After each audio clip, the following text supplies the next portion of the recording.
kawasan-kawasan Betawi, kampung-kampung Betawi yang dulu begitu luar biasa. Jakarta penuh, bahkan hampir 80% terdiri dari orang Betawi. Kini semakin hari semakin termarginalkan. Boleh jadi satu sisi daya saing yang lemah dari orang-orang Betawi. Ada masalah lain barangkali keberpihakan pemerintah yang barangkali dirasakan kurang. Rezim terdahulu, pemerintah dahulu, barangkali oleh karena demi kepentingan ibu kota sebagai salah satu syarat bagaimana infrastruktur dibangun, akhirnya banyak rumah-rumah Betawi yang bergaya tempo dulu itu tergerus. Secara fisik juga orang Betawi termarginalkan.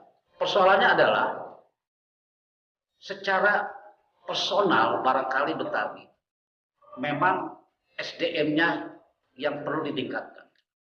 Atau di sisi lain juga begitu banyak orang-orang dari yang terbaik dari daerah itu semuanya berhimpun di Betawi. Ini juga menjadi satu masalah tersendiri. Kita lihat bagaimana pembangunan di Jakarta yang sangat luar biasa, bercirikan modern seperti negara-negara maju. Itu satu sisi dibenarkan.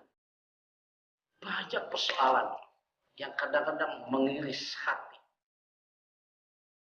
Terjadi penggusuran yang dengan alasan ini itu, tapi pada akhirnya ini sangat merugikan kami sebagai orang Betawi. Alhamdulillah, sekarang Betawi sudah punya perda, sudah punya pergub. Jujur, kami ingin betul-betul menjadi tuan rumah di kampung sendiri. Bukan seperti selama ini Betawi termarginalkan, justru ada di kampungnya sendiri. Kami jadi penonton. Masalah budaya tidak bisa disangkal.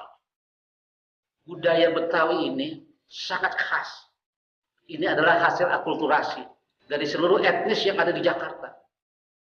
Budaya ini tumbuh berkembang bersama etnik-etnik lain di Jakarta.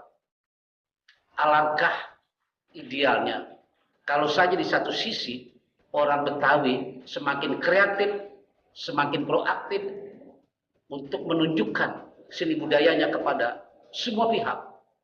Dan di sisi lain juga kami menginginkan bahwa ada keberpihakan dari pemerintah.